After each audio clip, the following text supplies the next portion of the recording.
Assalamu alaikum wa rahmatullahi wa barakatuh, chers frères en islam, bienvenue dans cette nouvelle vidéo. Abu Hadiya de Muslim Sexothérapie, c'est un plaisir pour moi de vous retrouver ici aujourd'hui. Vous sentez que votre couple manque de passion? Vous avez l'impression que votre vie intime n'est plus aussi excitante qu'avant? Peut-être que la routine s'est installée, que le stress du quotidien prend le dessus ou que vous ne ressentez plus cette connexion forte avec votre partenaire.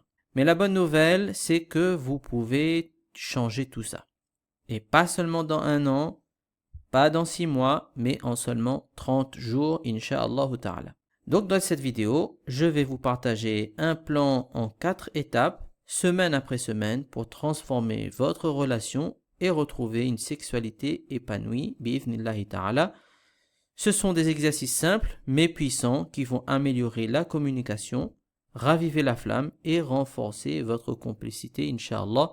Ce n'est pas une recette magique, mais une méthode à mettre en pratique. Alors, pourquoi c'est important d'avoir une sexualité épanouie dans le couple musulman? Parce que la sexualité épanouie, c'est le ciment du couple. C'est cela qui permet au couple de pouvoir rester ensemble le plus longtemps possible. Ce n'est pas la seule chose qui existe, mais c'est une chose prépondérante dans la santé, on va dire, maritale. Cela renforce la confiance, la complicité et bien entendu la satisfaction mutuelle.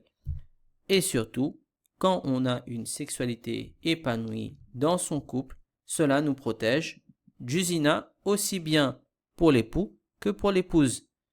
Moralité, il est très important d'avoir une sexualité épanouie dans le couple musulman et cela le plus longtemps possible, incha'Allah ta'ala. Alors, le programme, qu'est-ce qu'on va voir en fait finalement dans cette vidéo? Eh bien, je vais vous expliquer dans la semaine 1 qu'est-ce qu'il faut faire pour avoir une reconnexion émotionnelle. Dans la semaine 2, je vais vous expliquer comment améliorer la communication intime. La semaine 3, on va parler comment explorer et redécouvrir le plaisir. Et la semaine 4, on va parler comment ancrer une sexualité harmonieuse et durable. Donc si vous suivez ce programme, vous allez voir une transformation incroyable, incha'Allah ta'ala, dans votre relation. Alors donc, prenez des notes et restez bien jusqu'à la fin pour pouvoir redonner un nouveau souffle à votre couple. Ok, c'est parti. Donc, semaine 1, reconnexion émotionnelle. Déjà, il faut comprendre que avant même de parler d'intimité physique, il faut comprendre une chose essentielle.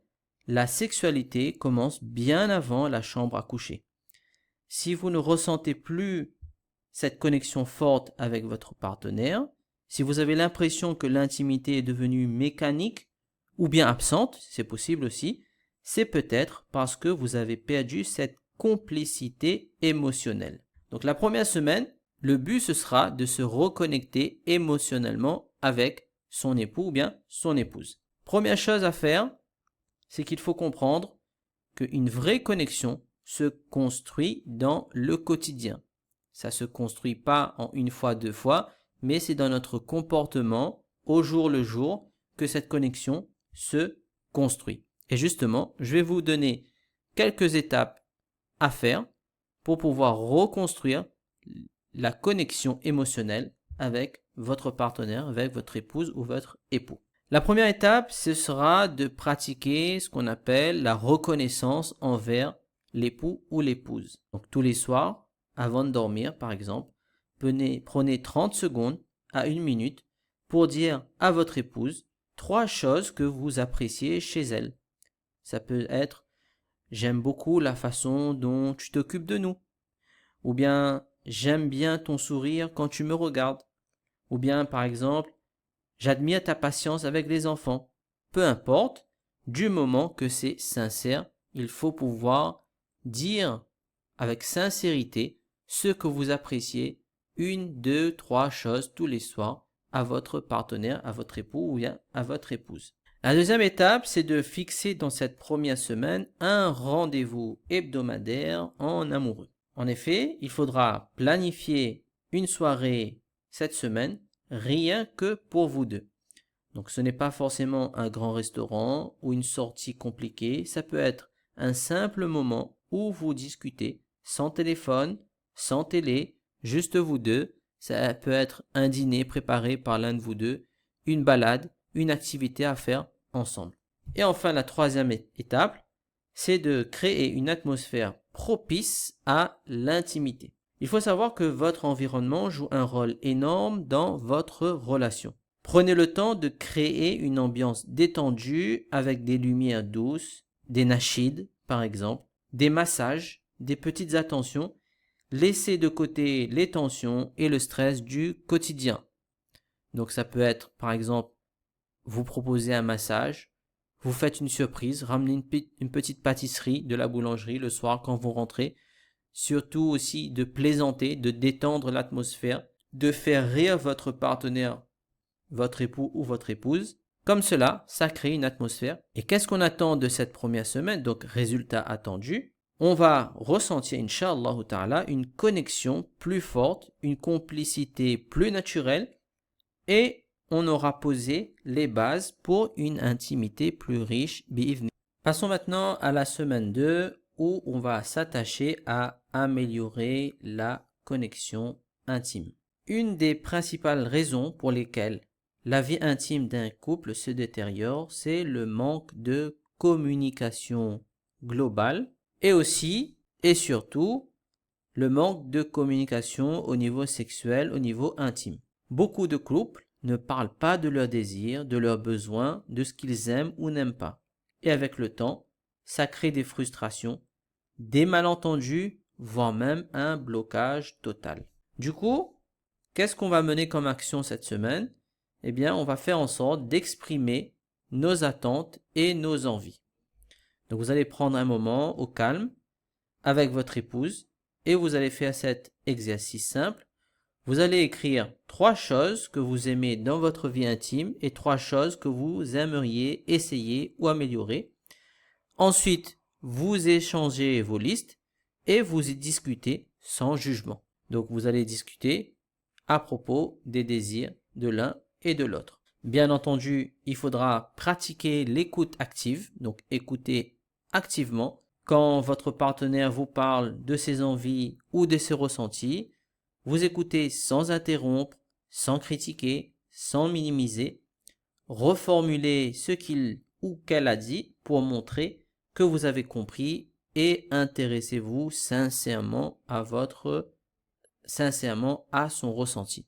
Et vous allez aussi apprendre le langage de l'amour et comprendre comment votre partenaire va interpréter vos actions dans l'amour. C'est-à-dire, qu'est-ce qu'elle préfère pour lui prouver que vous l'aimez. Par exemple, certaines personnes aiment que vous lui faites des compliments sur ce qu'elle a fait dans la journée. Le résultat attendu, c'est qu'après cette semaine, le couple va se sentir plus compris, plus en confiance et l'intimité deviendra beaucoup plus fluide et naturelle. Donc l'amélioration de la complicité. Alors maintenant, semaine 3, explorer et redécouvrir le désir. Vous savez, la routine, c'est le pire ennemi du désir.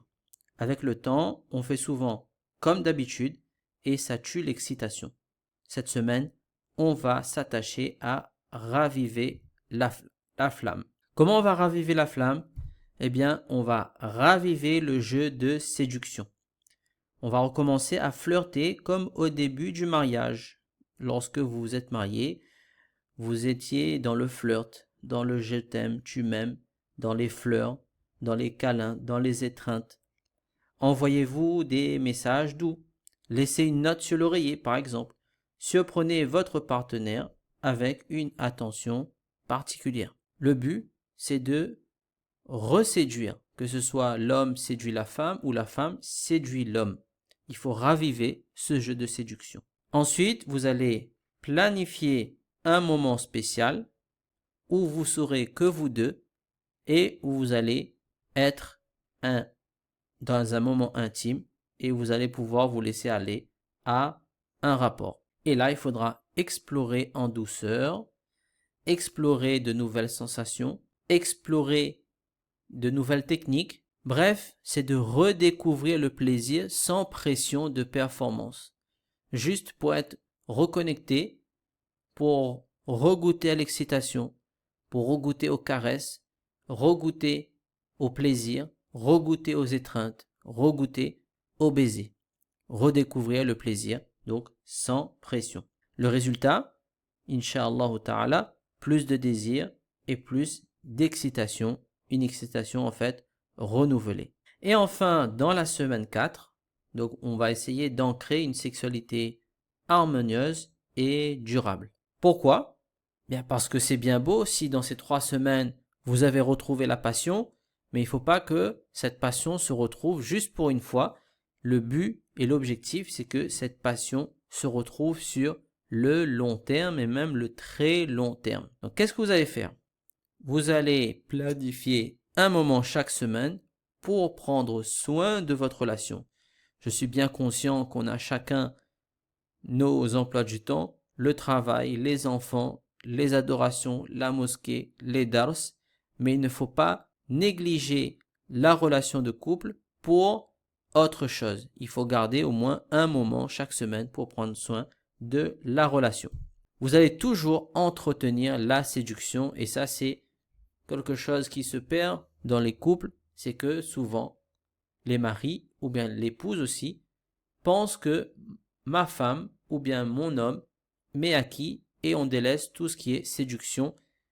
Il faut bien se rappeler, si je ne séduis pas mon mari ou bien si je ne séduis pas ma femme, quelqu'un d'autre le fera à ma place. Donc il faut entretenir la séduction, les attentions, les petits mots doux, les surprises, les remerciements. Et il faudra faire de la sexualité, donc entre époux et épouse, un sujet naturel. Plus vous en parlerez librement, plus ce sera naturel. Et le résultat attendu, ce sera Inch'Allah ta'ala une relation plus équilibrée, plus complice et plus passionnée. Donc maintenant, à vous de jouer. Dites-moi en commentaire quelle est la semaine la plus importante pour vous. Si vous avez aimé cette vidéo, n'oubliez pas de liker, commenter et partager. Et n'oubliez pas, j'ai mis à votre disposition une formation en vidéo d'une heure dans laquelle je vous explique comment utiliser 4 outils fondamentaux pour se sortir de l'éjaculation précoce. On en a terminé pour cette vidéo. Je vous retrouve dans la prochaine vidéo, Inch'Allah ta'ala. Wassalamu alaikum wa rahmatullahi wa barakatuh.